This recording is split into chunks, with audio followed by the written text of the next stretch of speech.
Bien, pues vamos a empezar por la defensa jurídica y el primer punto respecto a defensa jurídica, la verdad es que da mucha envidia cuando ves las estadísticas tan precisas de salud o de multirriesgos, porque ni en defensa jurídica ni en asistencia en viaje, lo cierto es que hay datos que sean muy fiables para hacernos una idea realmente de lo que es el tamaño de mercado y el peso que tienen primas dentro de lo que es digamos, el sector de no vida dentro del mercado español, ¿no?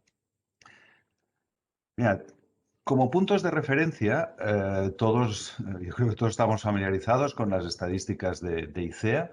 En este caso, ICEA, en lo que es el balance, el resumen del año 2019, en defensa jurídica sitúa el tamaño de mercado en estos 109,6 millones de euros, con un crecimiento respecto al 2019 de 106 millones.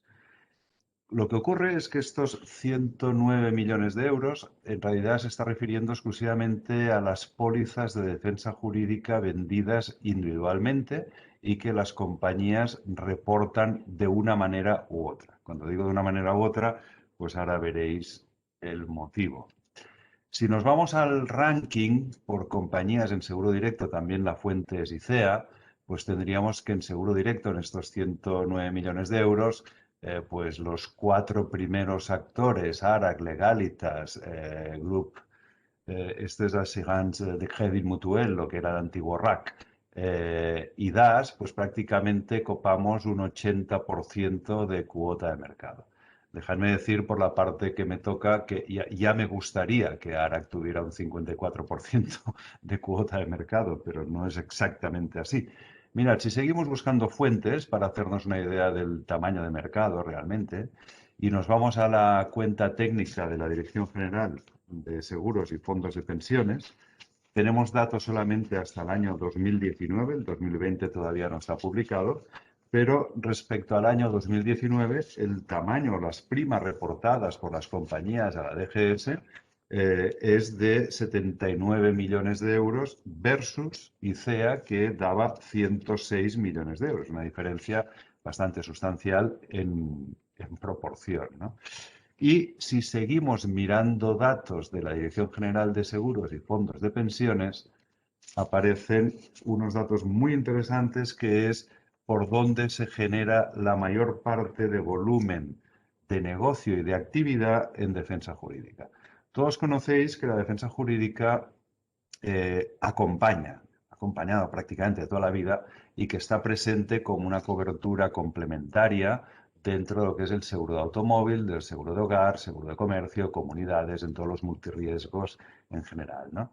Entonces, en este informe de la DGS, también del año 2019, insisto, el 2020 no está publicado, aparece lo que es la referencia, otra vez, insisto, reportado por las compañías, del peso o el volumen de las primas de defensa jurídica, la defensa jurídica incluida dentro de otros productos. Por ejemplo, en transporte de cascos, la defensa jurídica representa 511.000 euros.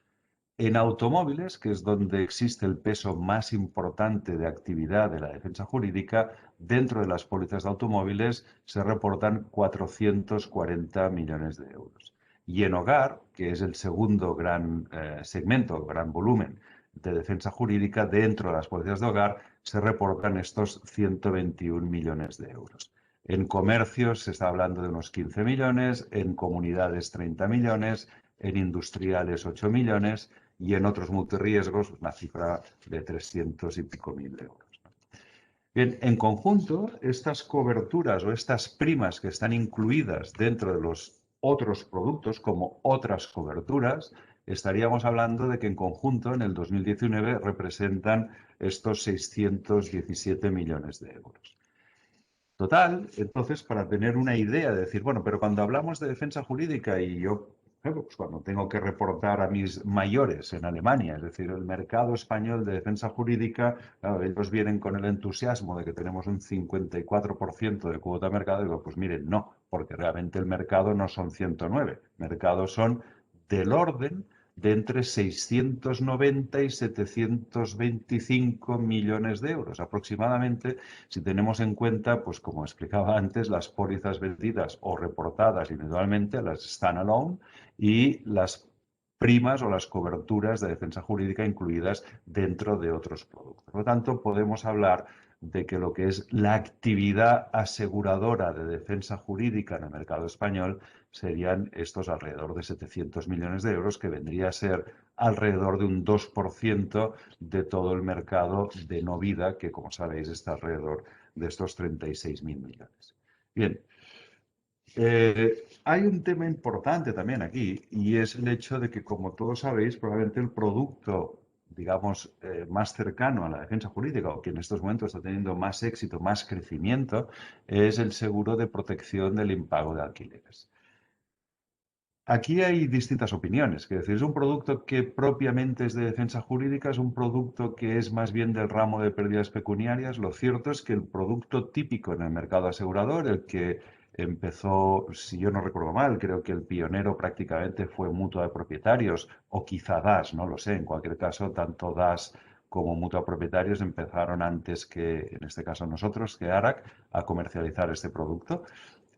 Pues por ejemplo, nosotros reportamos lo que son las primas y las pólizas de impago de alquileres dentro del ramo de defensa jurídica. En cambio, DAS, si no me equivoco, creo que lo reporta en pérdidas pecuniarias. En cualquier caso, el producto es un mixto en donde hay unas garantías importantes de defensa jurídica que cubren los gastos de desahucio, notarías, etcétera, etcétera, peritajes necesarios, y cubre, lógicamente, también pues, el impago de las rentas por parte del inquilino hacia el propietario. Como os decía, es el producto en estos momentos más exitoso, que está siguiendo muy bien la tendencia del mercado, que se desvía claramente hacia el alquiler, probablemente por razones muy socioeconómicas. Hay bastantes informes y estudios en el sentido de que lamentablemente varias generaciones de jóvenes no pueden independizarse y no tienen acceso a ahorrar lo suficiente como para pagar una entrada de una vivienda y poder ser financiados vía una hipoteca en el 80% de su valor, y que realmente el dejar el domicilio familiar cada vez se va retrasando más y ya se va situando muy casi en los 30, 32 años, ¿no? Bien, y por otra parte entiendo que las circunstancias actuales también aconsejan, y muchos propietarios particulares, no los grandes fondos, los grandes tenedores, sino realmente propietarios particulares, pues que en estos momentos, ante el temor a un posible impago y por las circunstancias económicas, pues deciden poner en alquiler su piso, pero siempre con la garantía de este seguro de alquiler. Las perspectivas para el 2021, en mi opinión, bueno, pues siguiendo como veíais que el gran volumen de lo que es la actividad de defensa jurídica está asociada a dos grandes ramos, dos grandes productos, que es el de automóvil y el de hogar, pues lógicamente vamos a seguir la suerte de cómo vaya evolucionando el seguro de automóvil, cómo vaya evolucionando el seguro de hogar. El seguro de automóvil, luego veremos con Josep Ferrer, supongo, pues que también es muy dependiente de las ventas y de las nuevas ventas de automóviles, y esto a su vez es muy dependiente de ayudas del gobierno, pero fundamentalmente de la situación macroeconómica. Y el seguro de hogar, pues tres cuartos de lo mismo, en función de cómo vayan evolucionando el mercado inmobiliario, las ventas, etcétera, pues irá creciendo más o menos. Tanto, como digo, somos muy subsidiarios de la propia evolución, especialmente de automóvil y de hogar. Lógicamente, en el seguro de defensa jurídica o las coberturas de defensa jurídica asociadas a comercio y a multirriesgo industrial tiene una perspectiva no demasiado halagüeña.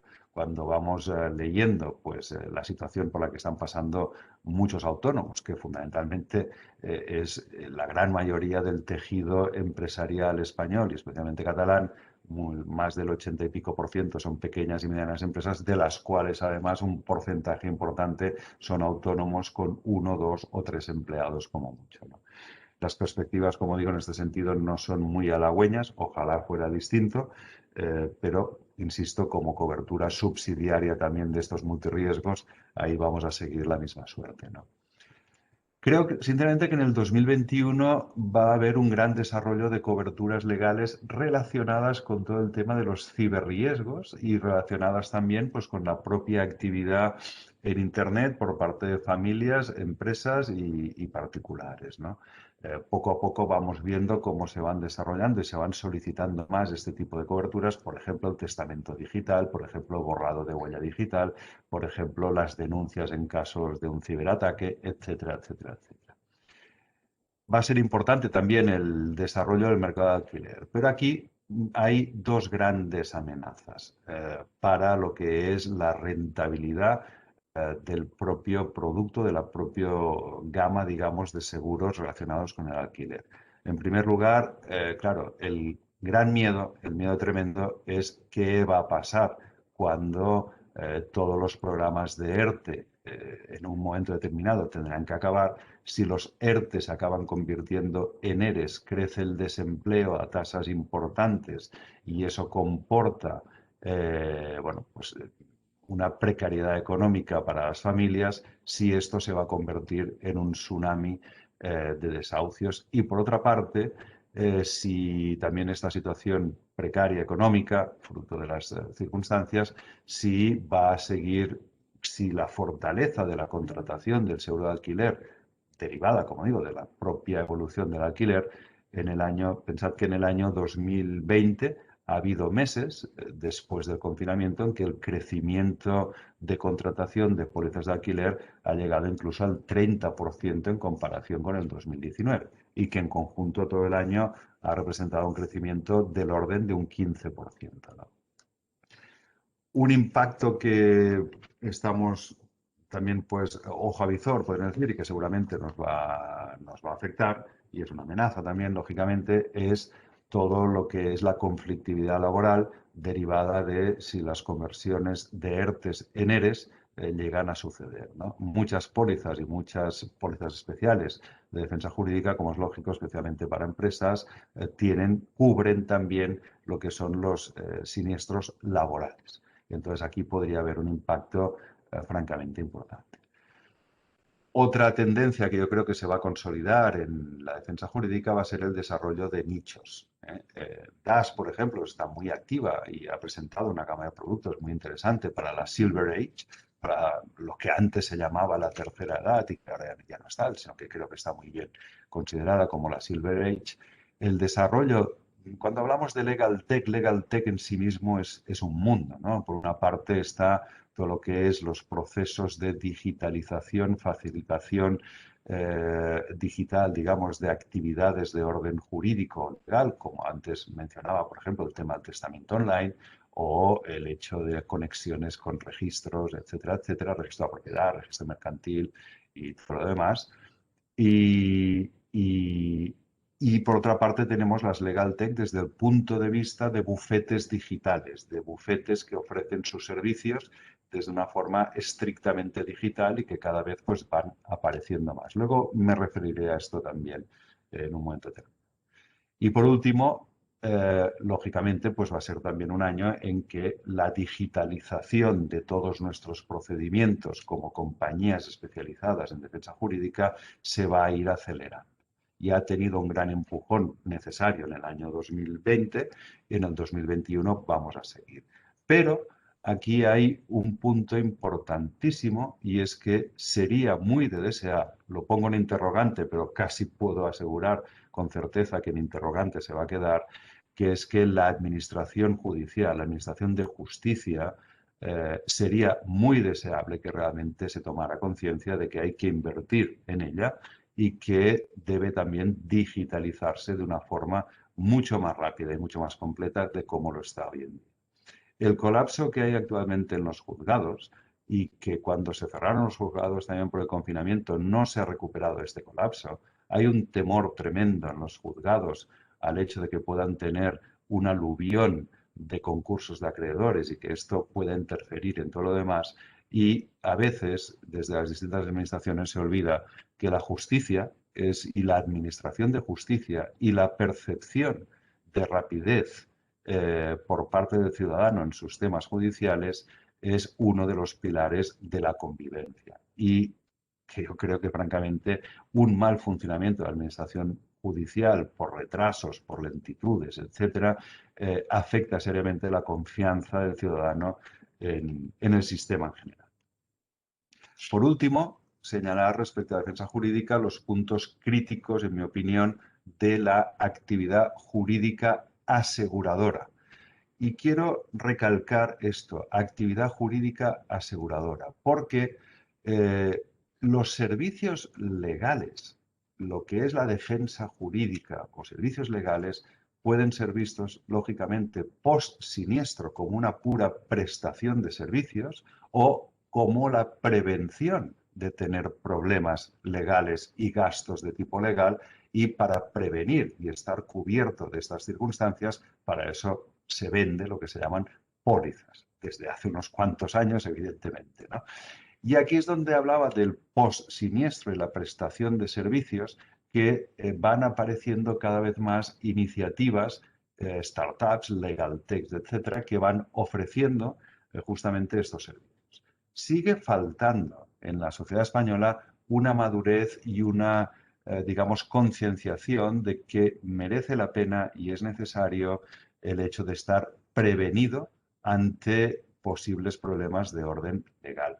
Estos problemas de orden legal son muy de la vida cotidiana. Por ejemplo, las peleas entre vecinos, desacuerdos entre vecinos, que Christopher conoce también en las comunidades de propietarios, acaban muchas veces en desacuerdos tremendos y tienen que llevarse al juzgado, y esto ocurre con una frecuencia tremenda, ¿no? Y por último, como punto crítico, también en mi opinión, es lo que he llamado de una forma un tanto eufemística los actores difusos, aquellos actores que se presentan en el mercado bajo fórmulas pseudo aseguradoras cuando en realidad no lo son. Alquiler Seguro, en su momento Arriaga Asociados hacía algo parecido, De Vuelta Conductor, etcétera.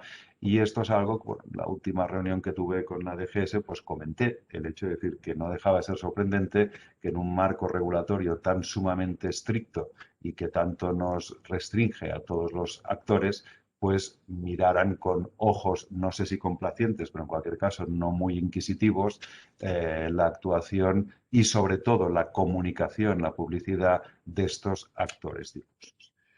Si pasamos al ramo de asistencia en viaje, pues hay tres cuartos de lo mismo desde el punto de vista de cuál es el volumen de mercado real del mercado español. Bien, aquí todavía vamos un poco más perdidos desde el punto de vista de saber exactamente cuál es su tamaño, ¿no? Ya, volvemos otra vez a la fuente de ICEA. ICEA nos dice que en el año 2020 el tamaño de mercado en seguro directo ha sido de 460 millones de euros, con un crecimiento del 6,36%. Perdón. Si seguimos aquí con el ranking de entidades aseguradoras, aquí nos empezamos a tropezar con las primeras sorpresas. Claro, cuando uno piensa en asistencia, piensa en las compañías también relativamente especializadas. Nos encontramos que en el ranking de asistencia en general, la primera posición la ocupa Santa Lucía, la segunda posición la ocupa Ocaso, y hasta la tercera posición no aparece una de las compañías tradicionales o reputadas como asistencia, propiamente, que es Europa Assistance. Bueno, luego viene ARAC, UNAXA, que es el RACE, el Automóvil Club de España, y luego Almudena. No deja de ser sorprendente que dentro de estas 6 primeras posiciones pues tengamos en el primer lugar, segundo lugar y sexto lugar compañías que fundamentalmente son especializadas en seguro de decesos. Es evidente que tanto Santa Lucía como Caso son grandes carteras también de seguro de hogar. Almudena quizá no tanto, y entonces dices, bueno, ¿qué pasa en la asistencia? ¿De qué estamos hablando cuando hablamos de asistencia? Si seguimos con la información o las fuentes, la Dirección General de Seguros, pues nos encontramos que otra vez hay una disonancia, una discordancia, porque en los datos del año 2019 lo que reporta o lo que está reportado como volumen de asistencia son 485 millones, cuando en el año 2019 mismo en ICEA veíamos que la cifra era de 433 millones, bueno, implica una desviación, una diferencia de más de un 10%, no deja de ser notable.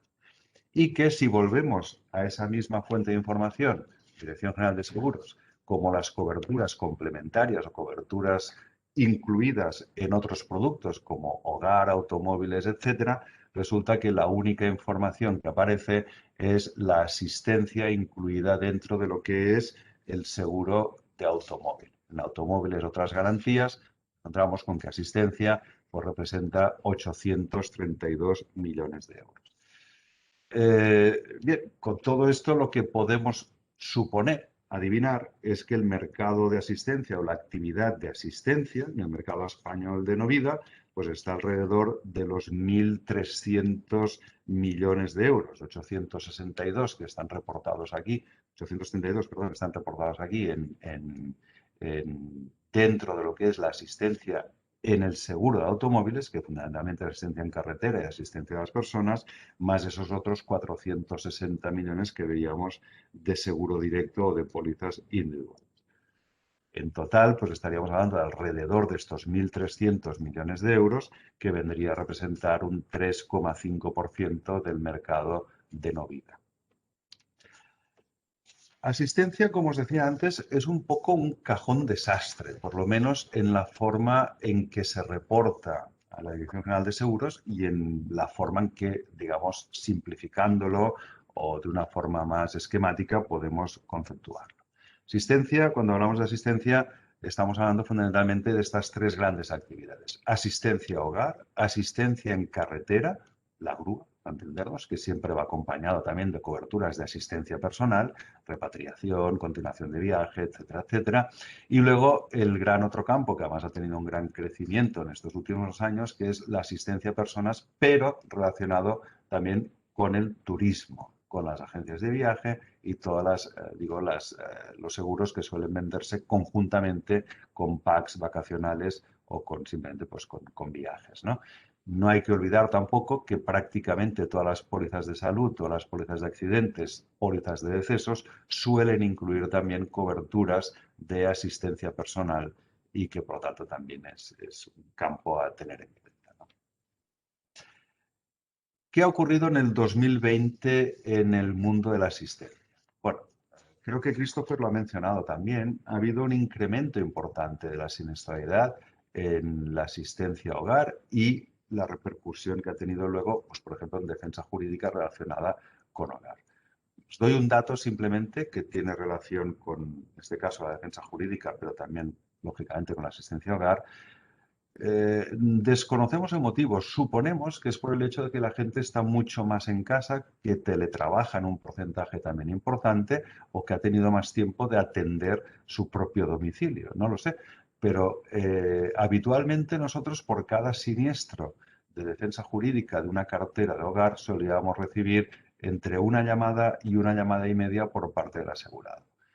Esta proporción se ha disparado hasta las 4-5 llamadas por asegurado. Y por otra parte, estamos apreciando también un incremento notable de la frecuencia, bastante notable.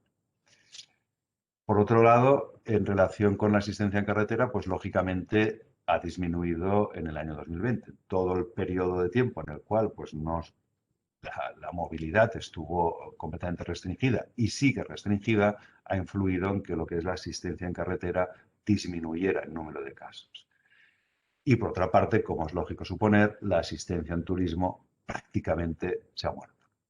El nivel, no hay viajes, no hay seguros de viaje.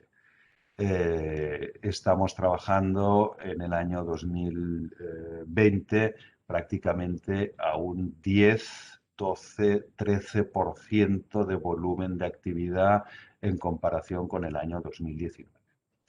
La gran problemática, sin embargo, en el año 2020, y creo que también lo vamos a tener en el año 2021, es las coberturas COVID. Me explico, especialmente, como digo aquí, en los gastos de cancelación de viaje. Cuando irrumpió la pandemia y cuando irrumpieron pues, todas las medidas de confinamiento y restricción de movilidad, etcétera, el gran problema, el gran aluvión que tuvimos la gran mayoría de compañías de asistencia en viaje en este ramo, como digo, relacionado con el turismo, fue el aluvión, insisto, de solicitudes de devolución de los gastos de cancelación de viaje. Claro, había pólizas que sí contemplaban la pandemia como un motivo justificado de anudación de viaje, pero la inmensa mayoría de las pólizas no lo contemplaban. La actuación que tuvimos todas las compañías fue, por una parte, en lo que eran las coberturas de propiamente asistencia sanitaria en el extranjero, repatriaciones, asistencia médica, enviar médicos a los hoteles, etcétera, y todo esto, todos los atendimos, estuviera o no estuviera cubierta. En cambio, en temas de gastos de cancelación, pues había mucha discusión, mucho debate. Y ha habido la postura finalmente de la Dirección General de Seguros respecto a este tema ha sido que en muchos aspectos lo que es la prima del producto debe disociarse entre lo que es gastos de cancelación y los gastos de asistencia sanitaria en viaje. Y que la parte de gastos de cancelación no es reembolsable, pero sí que los gastos de asistencia sanitaria sí fueran reembolsables. ¿Por qué no eran reembolsables los gastos de cancelación? Porque la cobertura empieza desde el momento en que se contrata el viaje, no cuando se realiza el viaje. Pero bueno, aquí entraríamos ya en otro debate que sería también interesante, pero tiene un ámbito más conceptual, jurídico, podríamos decir, o de ley de contrato. Como decía, desde el punto de vista de las perspectivas del año 2021, en asistencia a hogar, yo creo que es previsible el mantenimiento del alza de intervenciones, por lo menos en lo que llevamos de año. Seguimos viendo que hay un incremento de frecuencia notable, que va a haber una contratación muy dependiente del mercado inmobiliario, como decía antes, en función de las ventas y del propio desarrollo del mercado, pues ahí va a estar también el seguro de hogar y con él la asistencia a hogar, y que una tendencia también que observamos es que cada vez hay más demanda y más oferta también, lógicamente, de introducción de coberturas de asistencia informática dentro de lo que es el conjunto de la asistencia a hogar. Yo creo que cada vez es más numerosa la oferta de seguros de hogar con, dentro del apartado de asistencia, pues el mantenimiento, la reparación, etcétera, supervisión, solución de problemas desde el punto de vista informático. Claro, con el teletrabajo y con la digitalización avanzada, etcétera, pues esto cada vez es más requerido y parece completamente lógico que también se considere como una asistencia más dentro de lo que son las necesidades del hogar. Respecto a la asistencia en carretera, lo que prevemos es que se vaya regularizando en función de la progresiva normalización del tráfico de turismos y que, en fin, pues conforme se vaya recuperando la posibilidad de desplazamientos, pues lógicamente pues también habrá una recuperación de la intervención de la asistencia en carretera, ¿no? La segunda categoría es muy dependiente del momento económico. Recuerdo en el año 2000, debía ser sobre el 2012, aproximadamente 2013, cuando aún no se atisbaba o se empezaba a ver un poquito la salida de la crisis económica, que si no recuerdo mal, se empezó a materializar en el año 2014, recuerdo que un corredor especializado en seguros de transporte, flotas, etcétera, le pregunté, estábamos en un evento, y le pregunté, ¿qué tal? ¿Cómo anem? ¿Y cómo va? ¿Cómo va el tema? Y me dice, empieza a ir bien. Digo, ¿qué me dices? Era el 2013, no había señales tampoco muy evidentes. Dice, sí, porque todas las empresas de transporte empiezan ya a contratar personal, rehabilitan o recuperan cabezas, bueno, elementos de transporte, evidentemente, y eso es un índice o es un indicativo de que las fábricas empiezan a producir porque hay demanda de transporte, hay demanda de mercancías y por lo tanto se movilizan todas las empresas de transporte. Por lo tanto, segunda categoría, como digo, completamente dependiente del momento económico de la recuperación o de que pueda haber, esperemos que no, pues un desplome y una depresión de la actividad económica. Y en relación a lo que es el turismo, como os decía antes, pues tendrá que haber una adaptación probablemente y cada vez hay más demanda, exigencia de que todo lo derivado de COVID quede contemplado dentro de lo que es los productos que se ofrezcan, no solamente en lo que es la asistencia sanitaria, también en lo que comentaba antes, en los gastos de cancelación. Y el año pasado pues ya se empezó a ver en el mercado también una oferta de soluciones aseguradoras o de productos adaptados a lo que es el turismo interior. productos para 3 o 4 días dentro de, digo, pues desplazamientos dentro de España, como mucho a Portugal o Andorra, creo recordar. Y, como digo, pues en función de cómo se vaya recuperando, y parece que dentro de este 2021 seguirá siendo mayoritario el turismo interior, porque tampoco está nada claro cómo va a funcionar el tema del pasaporte sanitario, etcétera, etcétera, y el ritmo de vacunaciones para poder hacer grandes viajes al extranjero, a pesar de que hay, según me comentan los más expertos en este mundo de los viajes, hay verdaderas ganas de viajar. Parece que quien se lo puede permitir lo haría, pero depende muchísimo justamente de que recemos y recemos mucho para que la vacunación sea masiva, sea lo antes posible y a poder ser antes del verano. Bueno, pues muchísimas gracias. He empezado muy deprisa y no he dado ni las gracias por invitarme a participar en este foro, en este panel.